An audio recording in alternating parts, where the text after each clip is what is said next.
Eglinger. Thank you, sir. Thank you for your patience. I understand Councilor Weezer may not be joining us today, but we still have a quorum. There's several items that we have. And as we begin, those of you who have written public comment cards, we do have a timer. I'm putting it at 1 minute. It needs to go a little bit over. We'll be flexible. You might have written very eloquent letters to the committee. If you can just get to your main point, because sometimes you start with a great introduction, then you're in the body, then you didn't get to your main point. So just kind of time yourselves as you go through the process. We do have several items. I'm going to do something a little bit different today. I'm going to ask our director to present his report to go first. And I think we have a few guests that we'd like to get to know. Yes, Mike LeGrand for the record. Thank you for having me. A few items I'd like to mention to the committee. The LAX Master Plan was at the City Planning Commission last week. It was approved last week, and it'll be moving its way onto the City Council, so we're very excited to see that move forward. I'd like to compliment our staff for doing an excellent job on that. Kevin Keller was the lead planner on that project and really did a great job bringing that forward to the Commission in a timely fashion and getting lots of input from all the various stakeholders. In addition, we had a great meeting with the Broadway Streetscape Plan was also approved by the CPC last week. And something important going on in the Valley. We have the Granada Hills Community Plan Open House and Staff Hearing this coming Thursday. That'll take place Thursday from 5 to 8 p.m. February 21st at the Granada Hills Charter High School at 10535 Zelza Avenue in Granada Hills. So we're very happy to see that community plan go through its public outreach process and eventually make its way to the full City Council. Great. We also had the staff hearing and the Deputy Advisory Agency hearing this morning for the Hollywood Millennium Project located in CD 13, and that hearing went very well and was well attended this morning, and that project will be making its way through the legislative process, City Planning Commission, and onto the City Council in the next few months. And so we're happy to see that monumental project move forward. In addition, the department has been very fortunate in being able to work with this committee and many of you on the Budget and Finance Committee to secure additional resources on our case processing side of the department. These are non-general funded supported positions that we're lucky enough to be able to get through managed hiring on and actually hire people into the planning department. So for the first time in a number of years, we were able to hire some key new staff members to help with the robust work program we have in the planning department and move the City Council's vision forward through your planning powers. So we have 22 new hires, and I'm not sure I'd like to handle that, Councilman. Well, thank you first for your hard work and the staff for your accomplishments. I wanted to have you here, those of you that have just been recently hired, for one, so that you can understand that your work and your time here matters. I keep sharing with my colleagues that the police planning powers have a way in which we influence how our space works and how the city could survive and excel in the future. And it can't happen without you. And this is where I believe we have a creative approach to dealing with the crisis that we've been suffering for the past 6 to 8 years. And I believe planning plays a big role in that dynamic. So I wanted to ask you, if you don't mind, and Councilman Engler, bear with me, if I could just have the new employees just come up and give us your name and the function that you are currently fulfilling. I know this is one of the first times you've ever done this, but I don't want you to feel like you're stuck in a cubbyhole or behind some desk and you're going to get lost in the bureaucracy. That your work matters and that your energy and your drive, the spirit you're bringing to this department, you keep, regardless of what others might say or think, because of the change that you have been entrusted with to promote. So with that, can the new hires just form a line, give me your name and the function you are right now filling. Good afternoon, Councilman. My name is Brian Eck. I work in the Policy Planning Unit in the Central section. Thank you. Yeah. Good afternoon, Councilman. My name is Parker Lee. I work with the Systems and GIS Group. Great. You got to speak into the microphone because when you're in front of this committee, we want to hear you. Good afternoon. I'm Shannon Ryan, and I'm in the HPOZ unit. Fantastic. Good afternoon. I'm Lakeisha Hall. I'm under the Policy Planning Department. Division, and I'm working on the West Adams New Community Plan. Great. Good afternoon. I'm Jennifer Carmels. I'm with Plan Implementation Neighborhood Projects. I'm in the Central Unit. Fantastic. Good afternoon. My name is Krishna Kumar, and I'm working as a student professional worker. Okay. Thank you. Good afternoon. My name is Mindy Nguyen, and I work at the Development Services Center. Great. Good afternoon. My name is Nicole Sanchez. I work in Code Studies and Neighborhood Projects for the Central Unit. Welcome aboard. Hi, my name is Kenikia Gardner. I work for the Office of Zoning Administration. Fantastic. Come on. Good afternoon. My name is Kong Fan. I'm a new GIS supervisor working under our GIS Chief John Butcher. I oversee 2 staff members, and we're working on the case management process, getting the zone changes and plan amendments done by the city planners. I'll definitely know where to find you. Okay.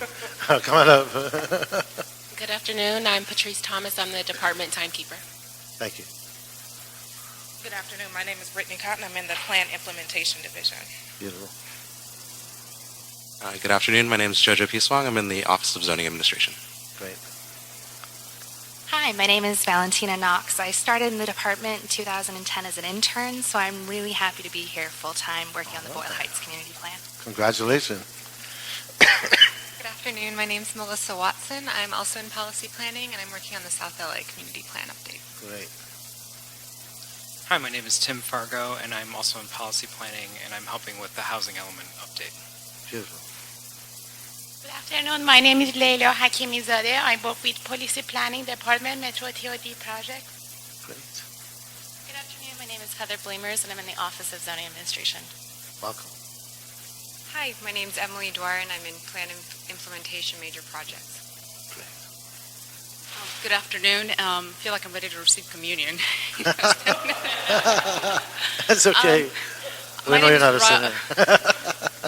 I'm Rocky Wiles. I was formerly with Building and Safety, and I'm really happy to be back in planning in the newly created Condition Compliance Unit. Fantastic. Well, welcome. Well, welcome to you all. Let's give yourselves a big round of applause. This is great. And Councilman, now on their resumes, they can all say they presented before the Plum Committee. Okay. Well, last question. Just raise your hand. How many of you speak more than one language? Great. How many of you expect to learn more than one language? As planners, we can't plan in a bubble. Good. I got to see some hands going up. You know, this is a very diverse city. The most major communities outside of, we have the highest populations of many of the cities throughout this world here in this city. And to have that engagement, I've never believed in planning in a bubble. A good planner understands the heart and soul of our communities, and that's what is reflected in our work. So I look forward to working with you. I've got a few months left, but you've got great stewards here in Councilman Englander, Councilman Weezar, and I wish you the best. Thank you so much. Thank you. Okay, so with that, let's move to item number 1.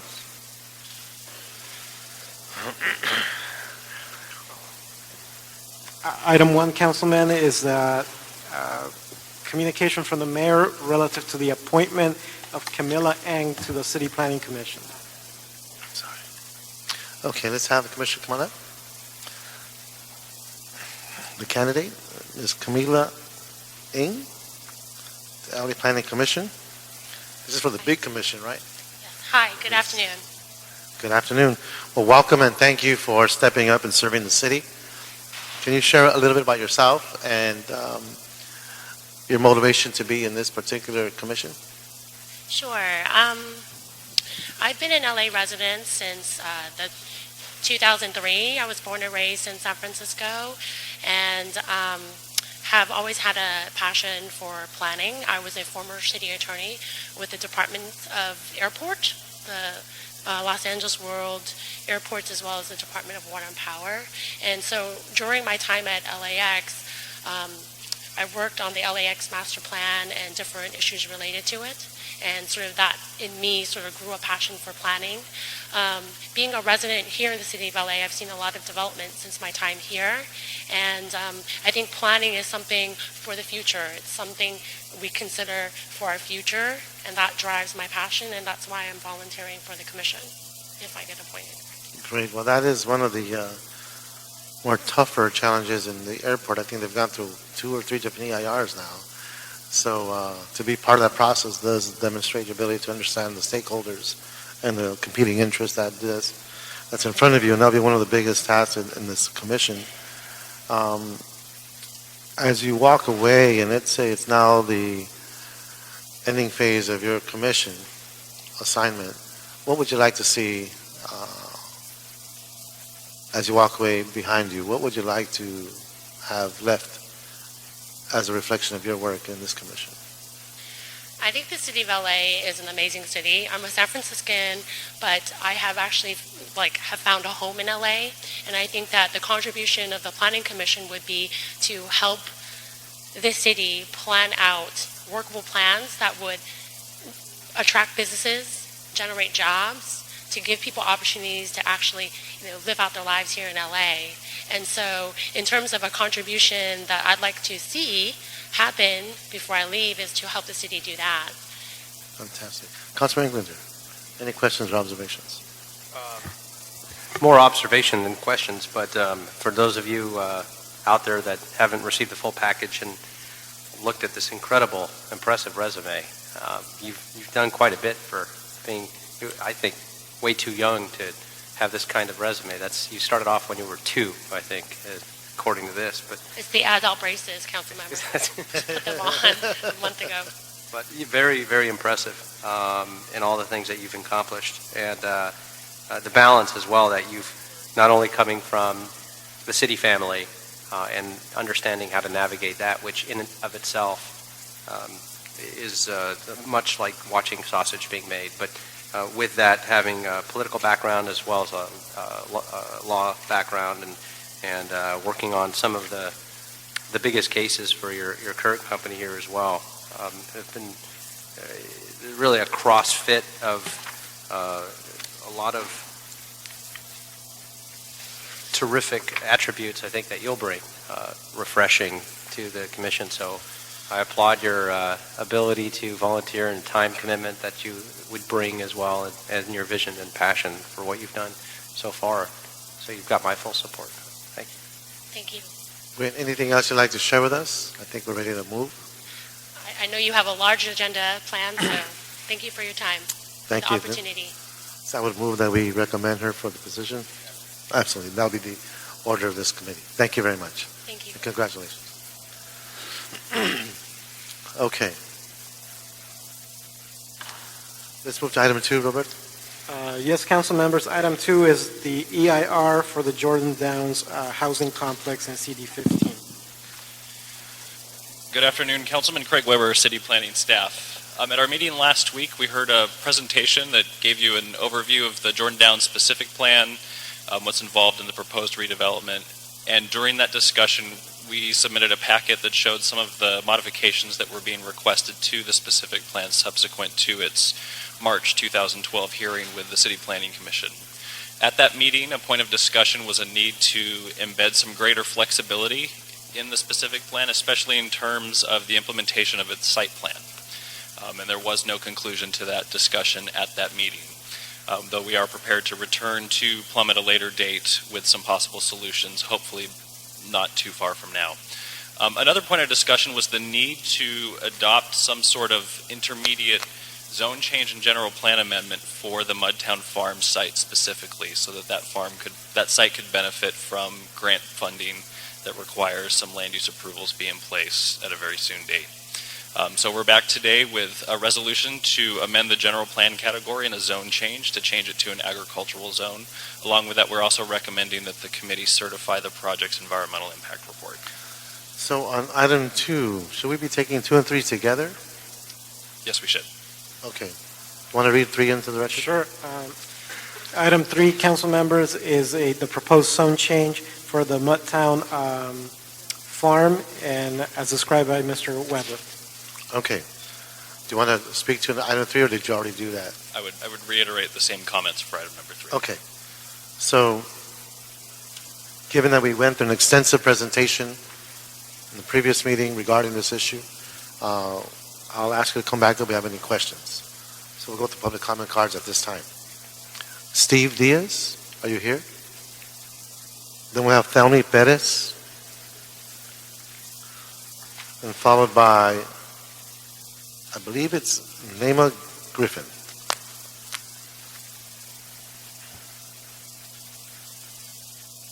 Yes, 1 minute, and if we need to, a little bit more, we'll be flexible. Good afternoon, sir. Good afternoon. Just good afternoon, rest of the committee. Just real briefly, my name is Steve Diaz, and I am a member of LA CAN, which is also a member of a broader organization called the LA Human Rights to Housing Collective. We're here today just really to share some concern around the Jordan Downs project overall and its potential impact not only to the community but current Jordan Downs residents. The proposed site that is included where the redevelopment is going to occur, where tenants are going to be moved to, has been commonly referred to as a toxic dump and has been talked about as having chemicals that can impact tenants as well as anybody who comes to live on that site. It is for that reason that we're opposed to this project as well as other overall broader community concerns as well. Thank you. Thank you very much. Thelmy Perez. Good morning, or good afternoon, I should say. My name is Thelmy Perez, and I am the coordinator and also community organizer with the LA Human Rights to Housing Collective. Also here to state our position to proceeding with this Jordan Downs redevelopment project, specifically with approving the EIR this afternoon. We feel that the EIR does not address the significant impact on residents, talking about displacement, the loss of units, and additionally, we are very concerned with the toxicity of the land adjacent to Jordan Downs, which has also been purchased and which is part of the redevelopment plan, commonly referred to as the factory. Thank you. Okay, thank you, ma'am. Ms. Griffin? Good afternoon. My name is Naima Griffin, and I'm representing WSCIC, the owner of Mutttown Farm property. We have submitted earlier today a letter to Mr. Michael Legrand, as well as the CD15, in regards to the letter and the report that is behind in front of you, as we did not review the most updated draft specific plan. The last one that we reviewed was dated March 8, and we have not seen the changes or the revisions that we had requested of the planning department. So this is just to reiterate really and introduce those changes to ensure that they have been made. I'm sure they were. It's just that we have not seen them, and I have the same letter here for the commission. Okay. Thank you. Thank you, ma'am. Tim Watkins. Hi, Tim Watkins, President of Watts Labor Community Action Committee. And to just further reiterate the comments made by Naima Griffin, the importance of making sure that the changes that we submitted last year get into that specific plan are the changes that will guarantee that it's not just a growing ground, that it's actually a center for education, that it teaches people the attributes of a healthier lifestyle, and it helps us understand how to prepare people for jobs in what's becoming, a very, very hot industry in terms of organic and whole food processing. So I just wanted to reiterate the importance of getting those comments in. They were acknowledged to us in an email last year, but we don't have the full document to review and see how they're infused throughout that document. Okay, thank you, sir. Thank you very much.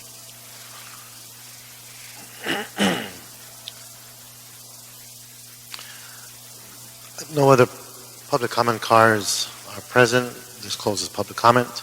We'd like to come on up and just address some of the points that were made.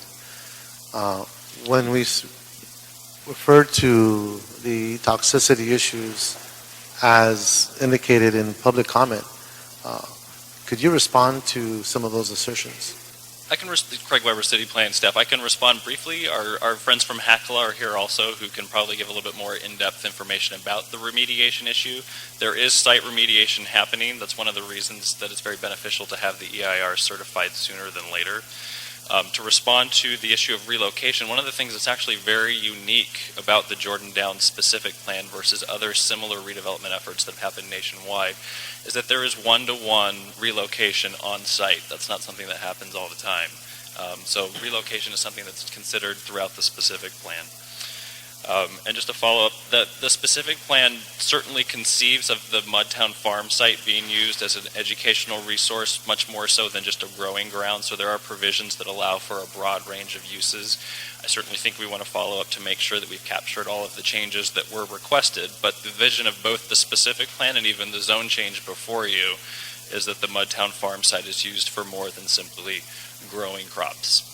Okay. From the housing department, HACLA, Housing Authority, can you shed some light, and I want to, for the record, response to some of the assertions regarding the toxicity, other concerns raised, because I want to make sure that we are responsive to the concerns. Good afternoon, Councilman. There were three issues that were raised. One has to do with the toxicity of the site, the other one with the loss of potential loss of units and displacement of residents. So I'll address them in that order.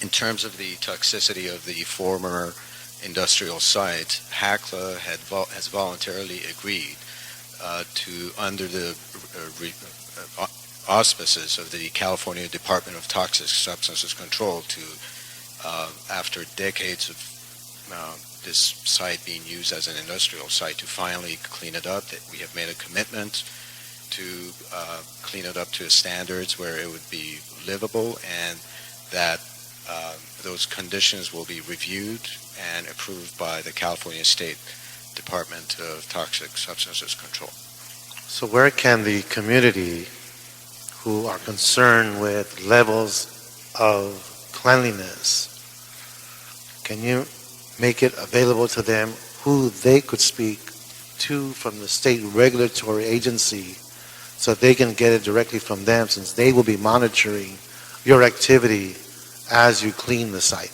Absolutely. This process is a public process. A plan which has been prepared in draft will be distributed to the public for review and comment. There will be a 45-day comment period after it's released, and the public will have an opportunity at that time to comment on that cleanup plan. Do me a favor. Sure. Identify the person in the state office in charge of cleanliness when it comes to toxicity levels, so the community can have a direct access to a state representative. Not that I don't trust you. Absolutely. But I think if they have that direct line, it'll enhance communication and confidence, knowing you're doing the job you need to do, since you voluntarily asked for this process, sure, which was the right thing to do. The name of the individual to contact is Stephanie. I forget her last name. It's almost there. Lewis. Stephanie Lewis. Stephanie She's really Lewis. going to like you after this. Yeah, her office is in Calabasas. Okay. If you can make it known to the public, and either in your website, into your interest groups, the different stakeholders, the council office, the contact person for the state, that would make a big difference. Absolutely. Please. Good afternoon. My name is John King. I'm with the Planning Department, the Housing Authority. Just also like to add that any information as being consistent with our process throughout the last several years will be very public. We have done a lot of community engagement. We will be doing workshops and bringing in the State Department of Toxic Substance Control to do workshops with the community, and that's consistent with our process over the last several years. So we recognize and really are happy that now a next step is going to be taken to remediate the soil there and to clean that place up, which is for decades have been there operating as a factory. And so we're just going to be moving forward. And I in no way want to insinuate that you're not doing a good job, but when you have people coming to this committee addressing us with the assertions, I think it behooves us to continue doing the good work you're doing and demonstrating it by having full disclosure of who they could speak to, because it's consistent to your work already. And that's why I appreciate your coming up and sharing that with us. Thank you very much. Okay, any questions? All right, well, thank you very much. Thank you. Do you have anything else to add? Well, there are two other issues raised in terms of loss of units and displacement of residents, if I could quickly address those as well. HACLA is committed to replacing one for one each of the existing residences, apartments, units that are part of the current Jordan Downs community. Not only that, we plan to add units, so there is no loss of units. In fact, just contrary, there's going to be addition to affordable housing units at Jordan Downs. And as far as the displacement is concerned, we have a unique opportunity at HACLA by virtue of having owned this vacant land, the 21-acre vacant land, to build first before we move existing residents into the new apartment. So displacement would be minimized. Okay. Thank you for that, sir. Thank you very much. Is the district office present? I didn't have a card. I want to make sure I request or offer them a moment to speak at the microphone. Ellison, you okay? All right. I do know we went through a series of discussions on this item. I'm glad we're at this stage now. I want to thank the Housing Department, Mercedes Marquez in the Mayor's Office, and Allison Becker from the Council Office, and being able to get us to this place we can now move forward. I think it's very important that we continue to include the Council Office in every discussion when it comes to impact in District 15. And so I look forward to that type of coordination and collaboration. But I thank you for your efforts in getting us to this point. Any other questions or observations that you might have, Councilman? On the environmental cleanup aspects of it, and I've read all the reports as well. It appears that DTSC, it's a voluntary effort that's been made on behalf of the city with the remedial action work plan with the RAW. And from my experience in working with DTSC, and we've got issues that we've dealt with as well, they do a great job. Once that the RAP, which is the remedial action plan, is submitted and approved by DTSC, the Department of Toxics and Substance Control actually does a pretty good extensive outreach plan once that RAW is approved, working with the community. And so those timetables, what I would ask is that they just be sent forth to the community so they're aware of when those are occurring, and so they can participate. But that might not have occurred yet, which is why we've seen some folks out here. But I have a lot of confidence in DTSC and what they've done in their partnership with the city as well. Thank you, Councilor. And absolutely right. When you have that communication, it really allows the project to move forward. Okay, so I think we're ready for some directives to take this to the next level. On item 2, with your support, Councilor, we could certify the project's environmental impact report, mitigation and reporting program, and statement of overriding consideration as reflected in all the recommendations of the February 13, 2013 Planning Department report. And that'd be item 2. Do you support that? Yes, thank you, sir. Item 3, we will approve the zone change ordinance, resolution, and map to change the Mudtown farm site from a residential designation to an agricultural designation. QA1-1, in keeping with the provisions set forth in the Jordan Downs specific plan, which I think is a very pivotal directive because it allows for the urgency of that site to move forward given its deadlines. And I want to thank HACLA, the Housing Planning Department, Housing Department, again, for getting us to this threshold. So that will be the action of this committee on items 2 and 3. Are we all clear there, Roberto? Yes, sir. I want to thank Councilman Englander and his support, and hopefully Councilor Buscaino can take a deep breath. And thank you, Ms. Becker, for your hard work. Thank you very much. So that will be 2 and 3. Next item? The next item, council members, is the proposed amendments to the Warner Center specific plan. I'd like the staff to come on up on item 4.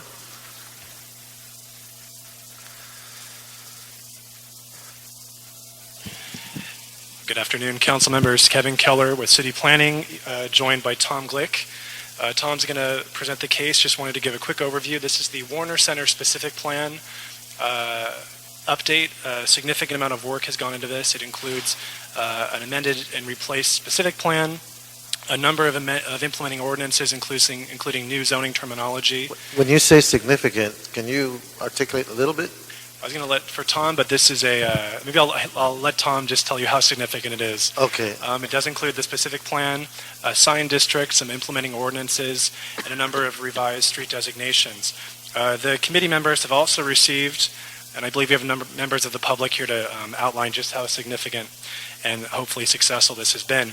The committee members have also received a one-page summary of some revisions, what we're calling consensus revisions. They're loose consensus. We want to make sure everyone is in consensus, but we have 13 points, so we'd ask if the committee does move this item, they would also approve this list of revisions through that. There are also, I believe, maybe a few additional revisions which staff are welcome to come up and respond to. So with that, I will hand it over to Tom Glick to briefly introduce the project itself. Thank you. Councilman Tom Glick, City Planning Department, Vealey District Office. It's been a journey. It's been since 2005 when Councilman Zine appointed a Citizens Advisory Committee, a 21-member Citizens Advisory Committee to restudy the 1993 Warner Center specific plan, which is still in effect today. This would supersede that plan with what we like to think of as a much superior plan to the 93 plan. But the 21-member Citizens Advisory Committee that was appointed in 2005 by Councilman Zine was appointed with half the membership from the Warner Center Association, which is membership organization of property owners and tenants within Warner Center, and half the members from the Woodland Hills Warner Center Neighborhood Council.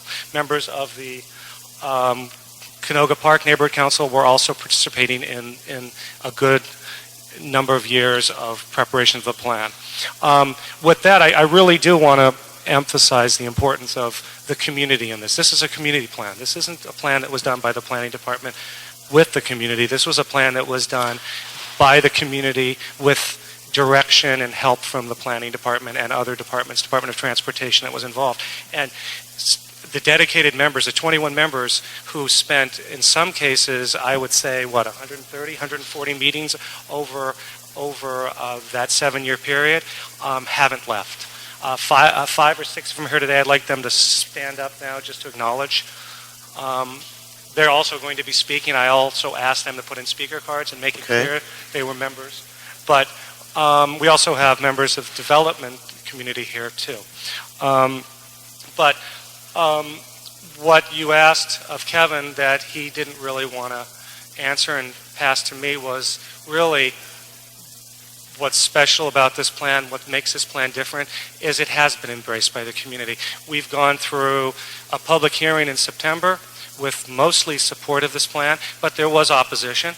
That opposition, we were able to continue to work with the community from September, October, November, till we went to Planning Commission at the end of November and helped fortify the plan more at Planning Commission. After Planning Commission acted on November 29th, 2012. We continue to work with this community through Christmas and through the New Year on further consensus of this plan. So the 13 points you have before you that we've agreed to are literally consensus points. That is the last vestige of concerns about this plan. Only 13?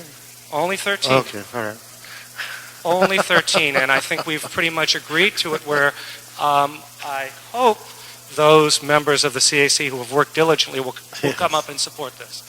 So that's what makes this plan special. There are provisions of this plan that make it special from a planning point of view, but from a public outreach, from an ability to engage a community, and a community that I would tell you 17 years ago when I started this plan would never have bought off on this plan. Would never have bought off on a plan that allows 4.5 to 1 FARs throughout most of the plan and unlimited heights throughout most of the plan. I would have told you 93, there's no way they would have accepted this, but they have. And I think that's the testimony of this plan. I can talk to you about the specifics. That will bore you. What will will be the exciting part of this plan is the community that comes up and talks about their experiences. Well, we've just been joined by Councilman Zine, but Tom, I do want to say to you before he speaks, is as he walks in, is that there comes a time in our careers where we engage these types of projects at this scale, and when you reach this threshold, it's almost anticlimactic. I did not mean to make light of the 13 consensus points, but I'm sure every point has its own drama. You could probably write a novel behind each one.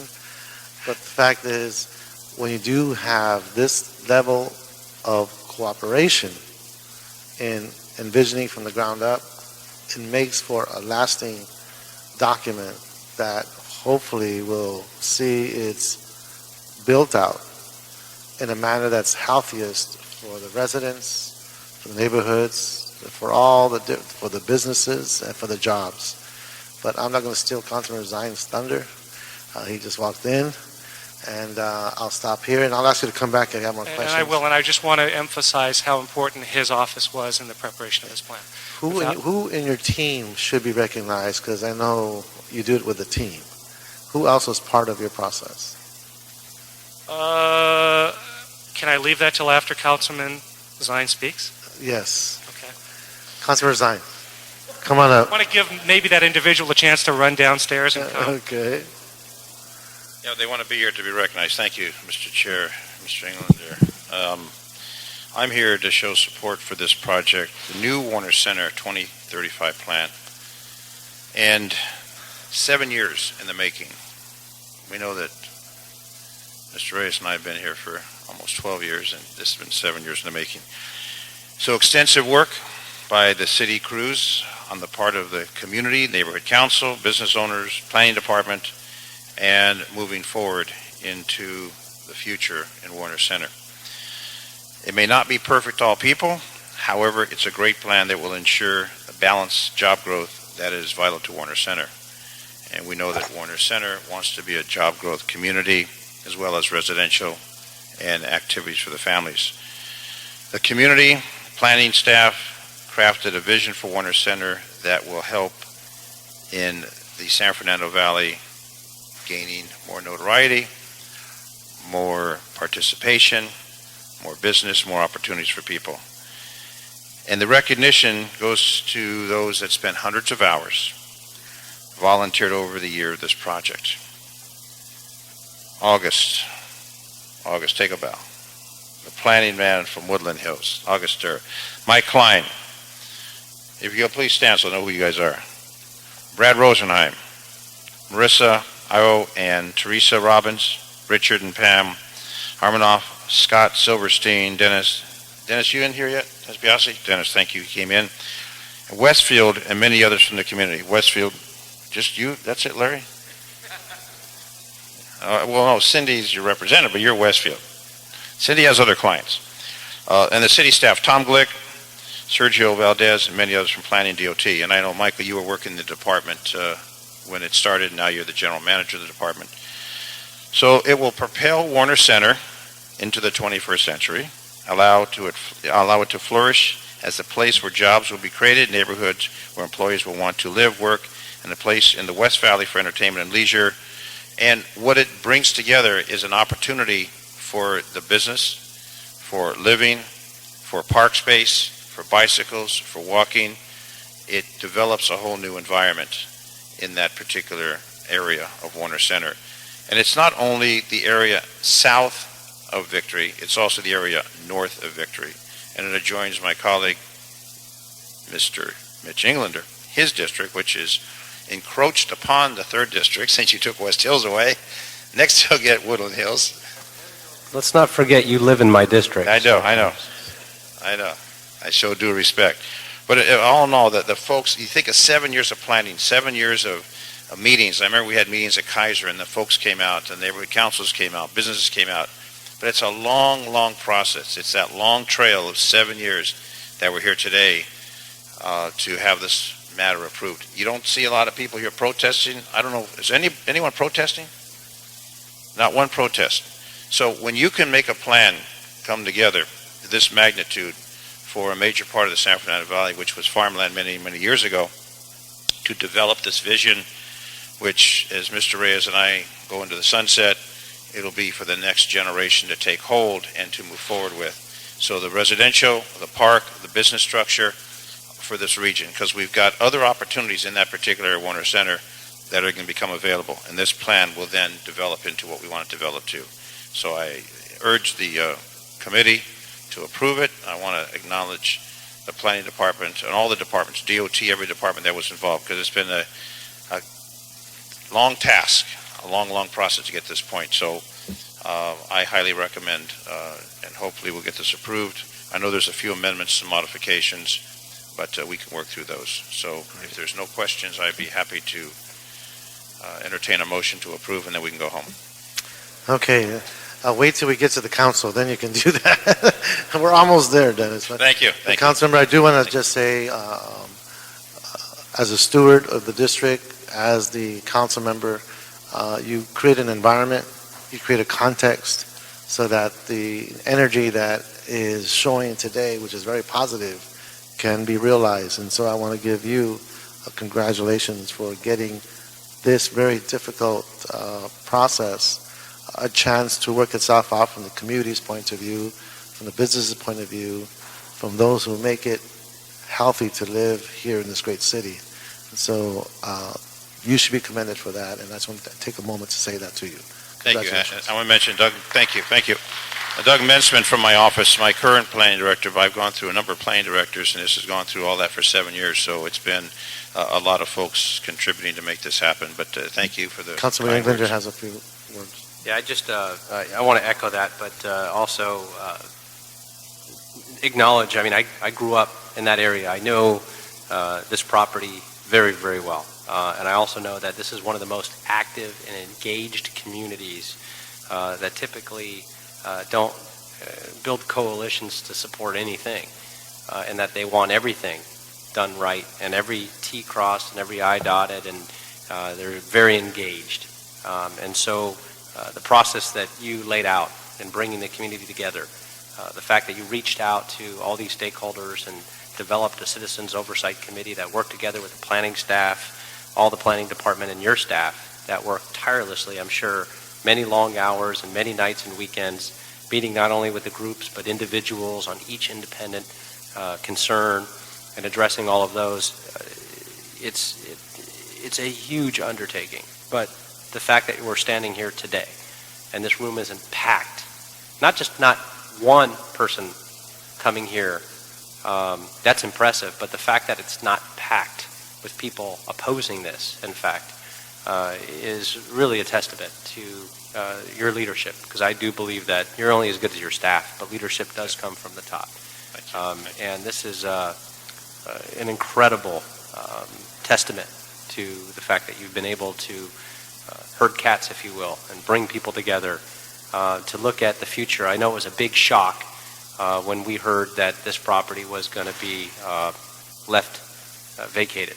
And they were going to be moving their facility and downgrading, and the industry's changed tremendously. To dealing with what's been going on and the redevelopment of Westfield and Warner Center, as well as the issues that developed around Costco, and you've really done a great job in reaching out and hearing people's concerns and listening to them. And I think that needs to be said. Thank you. It's while you're leaving office from this particular office, you'll forever have made the community a better place because of it. So. And for the residents that will remain there and their children and grandchildren, it's all about establishing a quality community, and that's what Los Angeles needs to be, a quality community throughout this region of our great city. So we have worked together, and I remember many meetings that the groups, the families that came out, they really showed support. So it was nice seeing them today supporting this project. And I know that Westfield and the Rocketdyne and the Boeing and all the other projects, what we want to do is turn it into something to invigorate that community that we know we want it to be. So again, thank you for the acknowledgement. Thank you for and the shout support. out to your chief of staff. Here's here also Jimmy Blackman. There he is, Jimmy Blackman. Thank you. Big hand in this. Thank you. And Jessica Tarman. Yeah, we're all here because it's a big project. And while Westfield project was already approved, this has taken other areas of that region in the southwest San Fernando Valley. Again, thank you all for the kindness, and thank you, hopefully to be approved. Thank you. Congratulations again, Councilman. Wonderful. Okay, so we do go into public comment now. We will start with Cindy Sterrett.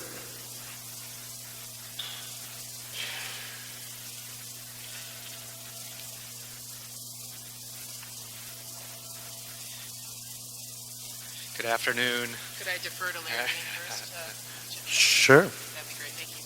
All right, I'll be very prompt. First of all, Larry Green, Senior Vice President for Westfield. Really proud to be here today. It's an extraordinary effort. Westfield has been involved in the community's efforts to come up with a new specific plan. We're very excited to be here and what this means for the future of Warner Center.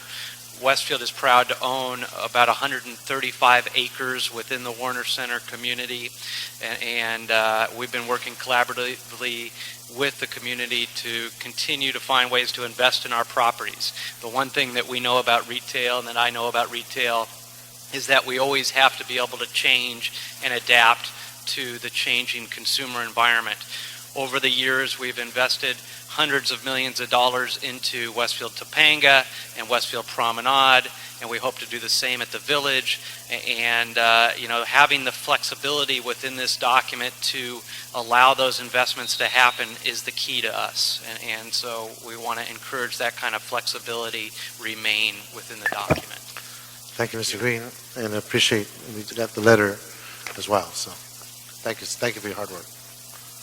Good morning, Council Member Cindy Sterrett for Westfield, and I'll be very brief. The second page of this letter lists 5 points, and these are additional technical changes. We also support the technical changes that staff is recommending.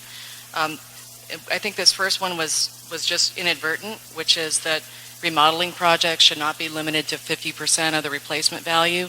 We often have tenants who come in and want to do something much nicer than what was there before. We think staff concurs that that's an appropriate change. The second one, this was a change that was made after Planning Commission, which is that the hours for plazas have been changed to 6 a.m. to 10 p.m. daily. Our mall walkers usually come in around 7 or 8. We don't usually have security there at 6 a.m. If it were possible we completely committed to having it open to the public at all times, but 6 a.m. is a little early for our security to be there to make sure everyone has full advantage of the facility. The third point, again, we think this is a technical correction staff agrees with, which is we have 3 existing malls there, and we want to make sure that we can continue to get planning sign-off for their signs, and we believe staff has a maximum size for that sign-off. If I can be very quick on these other 2 points. Interior signs, again, we think staff concurs. We should be able to do interior signs as long as you can't see the roadway from that courtyard. And then the last point, we would like the ability to do on-site digital. We're not sure there's support for that, but that is one of the things we were asking for the ability to do. Is that why they hired you?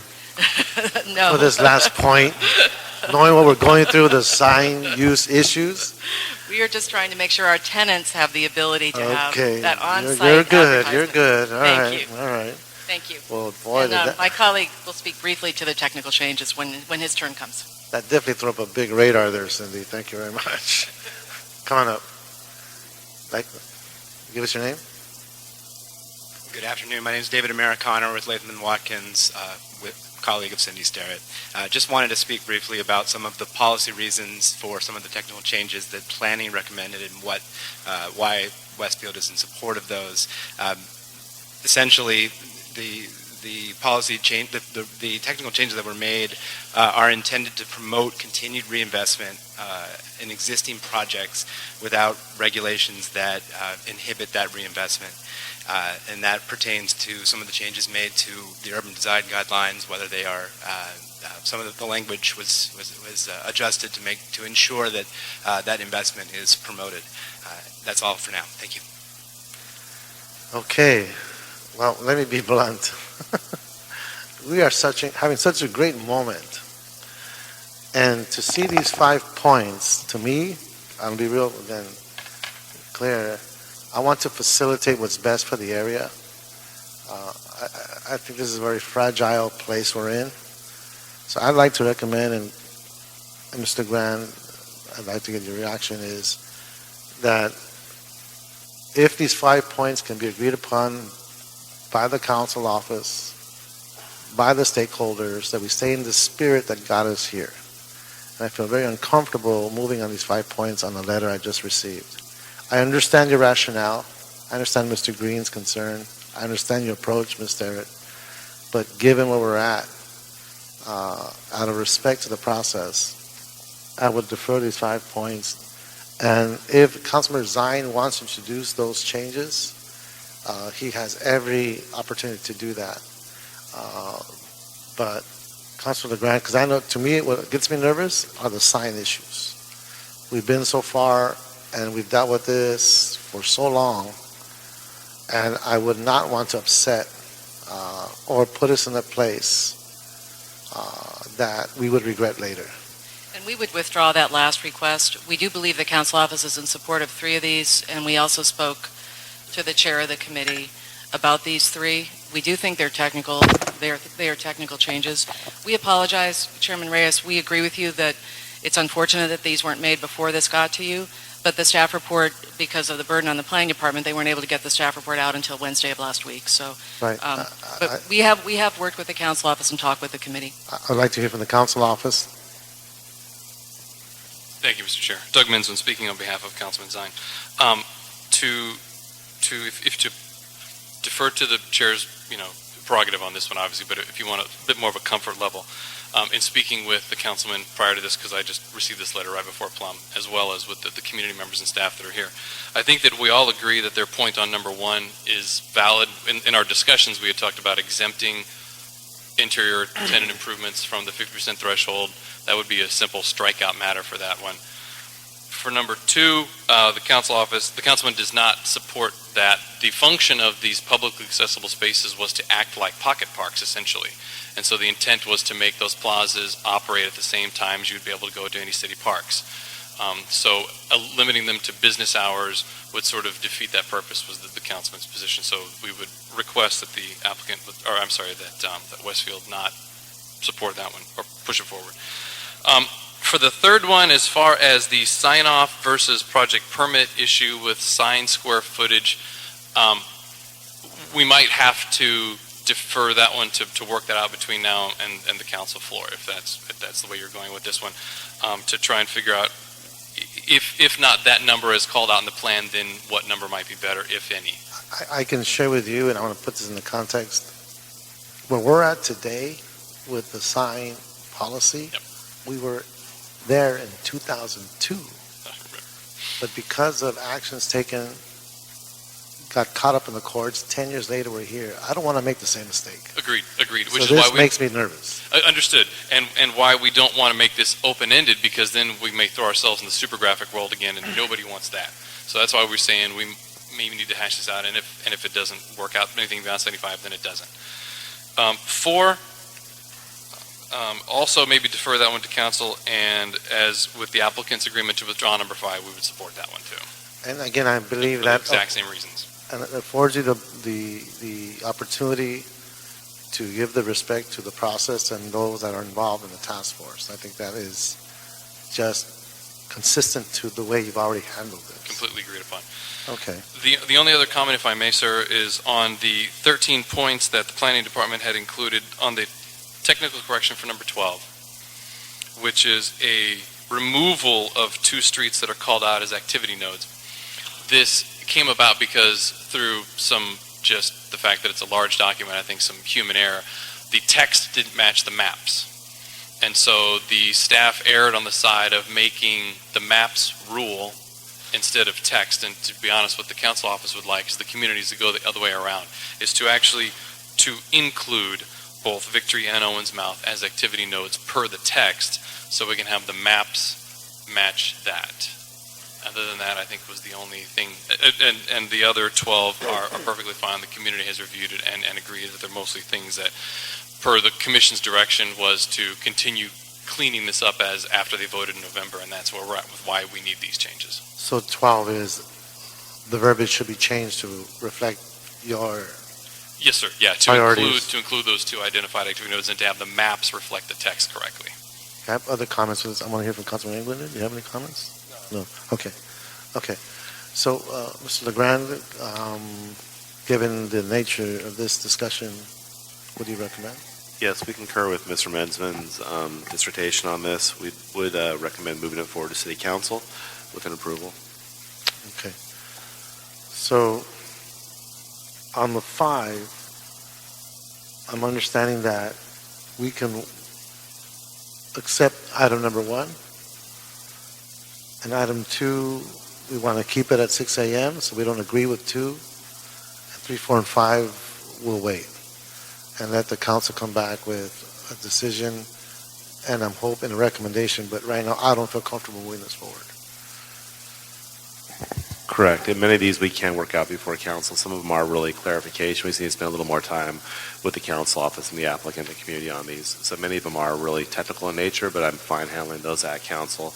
And it gives us a little more time to vet those appropriately. Councilman, for the clerk's clarity, I think you were making reference to the Latham letter. Yes, Latham Watkins letter. To those 5 points.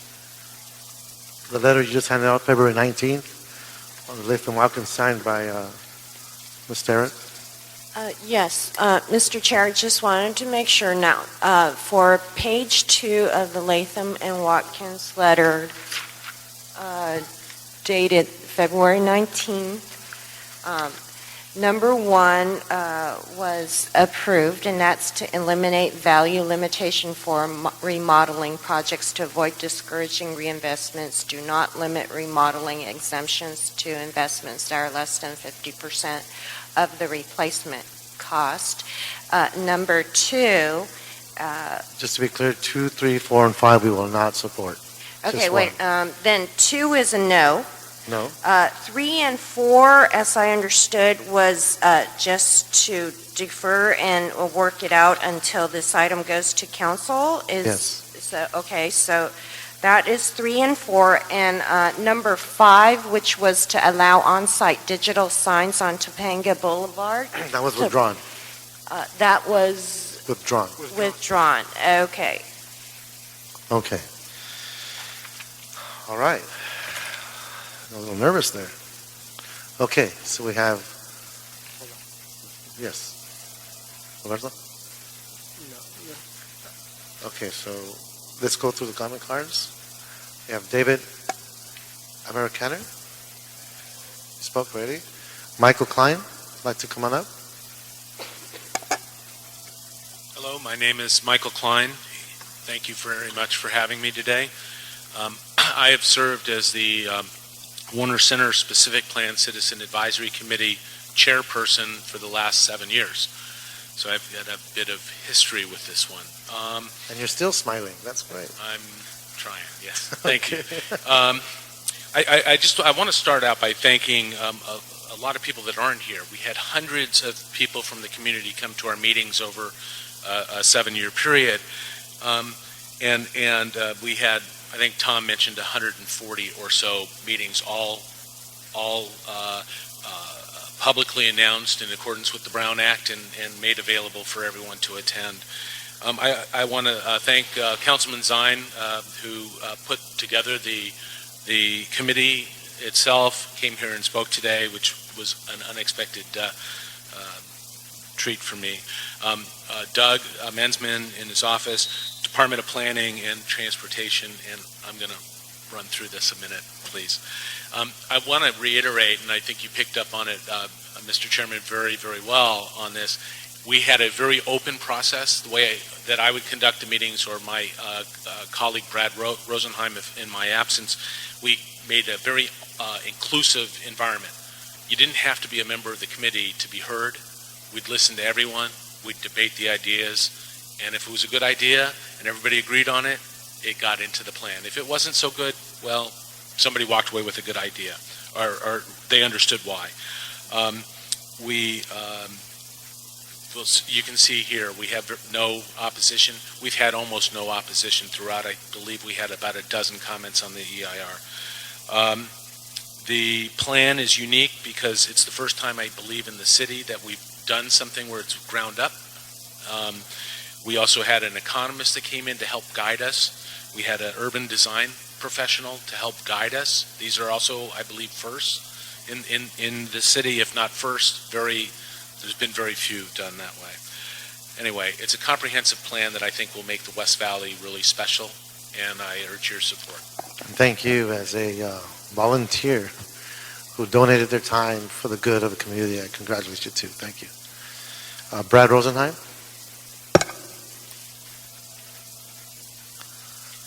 Good afternoon, Mr. Chairman, Mr. Englander. My name is Brad Rosenheim, 21550. I'm in Warner Center.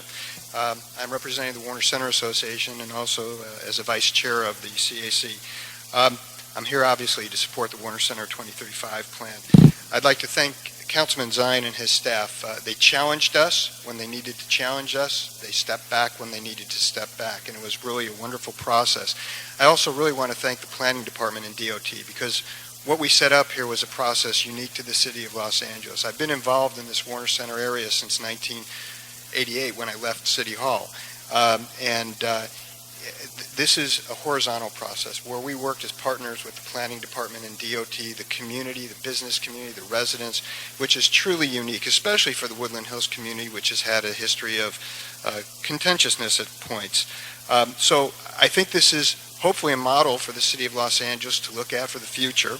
And what we've come out with is a wonderful plan that really allows for the future of Warner Center to grow on its own without assistance from the city of Los Angeles. And it's really an exciting time, and I really want to thank the city of Los Angeles for their participation and help in making this happen. Thank you. Congratulations to you, Brad. Thanks for your hard work. August Stur. And then we'll have Charles, I think it's Vealey. Good afternoon, sir. Thank you, council members. I'm August Stoyer. I served on the CAC, and I also serve as plum chair of the Neighborhood Council Committee for 8 years. This is a great plan. It's been a great experience. It was great to work with planning on this issue and the many others that we deal with. I do want to take my time to clarify something mentioned by Doug in terms of the activity nodes. The text on page 69 references 14 activity nodes. The map shows 13. So besides the one at Victory and Owens Mouth, the one at DeSoto and Victory also needs to be included as a technical correction. Thank you. Well, thank you for that correction, and being the chair for 8 years, congratulations. Charles, thanks, come on up. I believe it's Vealey? Vealey, okay. Good afternoon, sir. Good afternoon, Mr. Chairman and committee members. My name is Charlie Vealey. I'm the Director of Real Estate Development for United Technologies Corporation. We own nearly 47 acres in the proposed uptown neighborhood of Warner Center. In my position, I deal with land use matters throughout the world, and I'm here today simply to compliment the professionals and political leaders of the City of Los Angeles and the community for crafting such a thoughtful and comprehensive specific plan. The objectives set forth in the Warner Center specific 2035 plan are visionary and consistent with the best thinking on urban planning.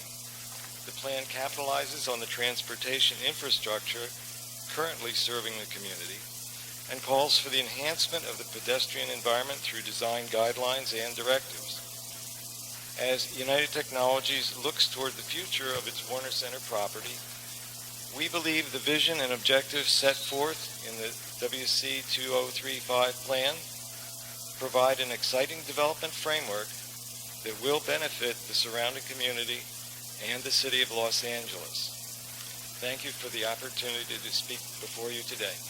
Well, thank you, sir, and I know there is process can take long, but your patience and those of you who participate in this very important body of work allowed us to get to this stage. So congratulations to you all. That does conclude all the public comment cards. Any other? No? Okay, so let's move forward with the directives. And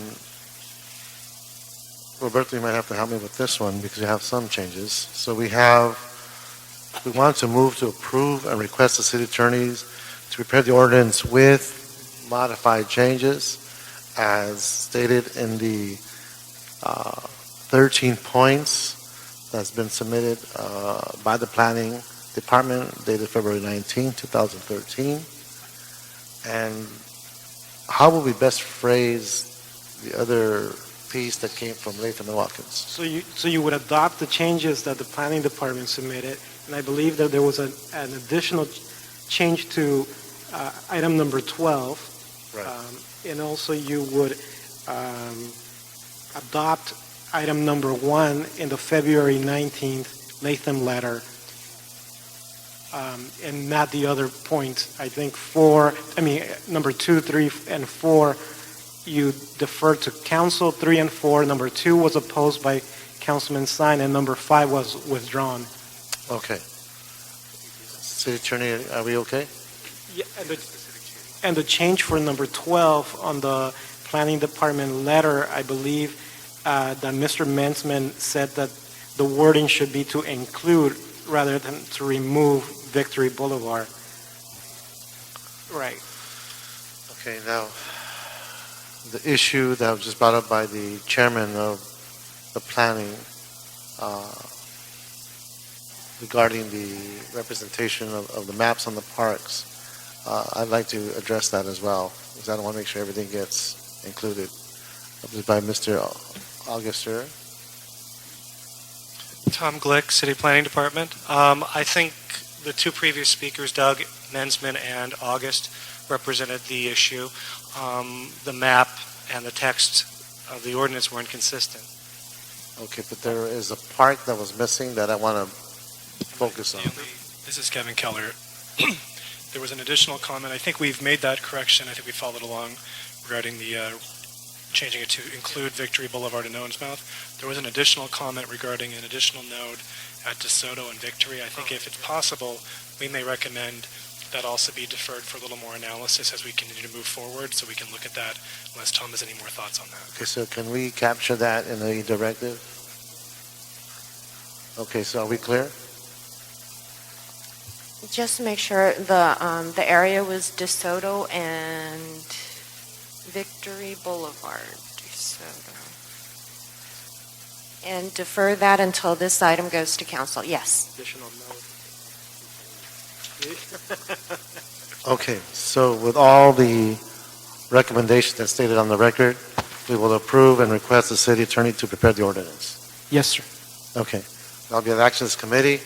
I know you guys want to hear a drum roll and a big cymbals clashing, but congratulations to you all. And Tom, one more thing.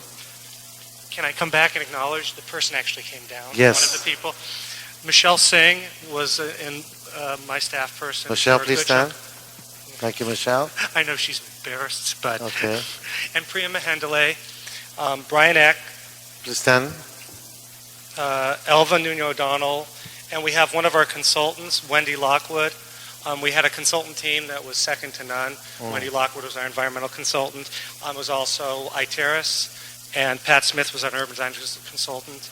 And then Sergio Valdez, Armin Hovanesian, and Kevin Ecker, Fantastic. who I don't believe are here, and Jay Kim were also.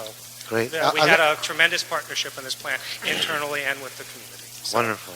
Wonderful. I didn't see Elva stand. Is she here? You know I had to do that. More work than this guy right here. No one did more work than this guy right here, than Tom Glick. Mr. Round of applause for Mr. Tom Glick. Thousands of hours. All right. Thank you. Every team needs a quarterback, so great. All right. So that being said, we're all done. We look forward to seeing this in council. And again, congratulations on the action of this committee. Roberto, anything else on the agenda? Public comment, council. Anybody here for public comment? Seeing none, this meeting is adjourned.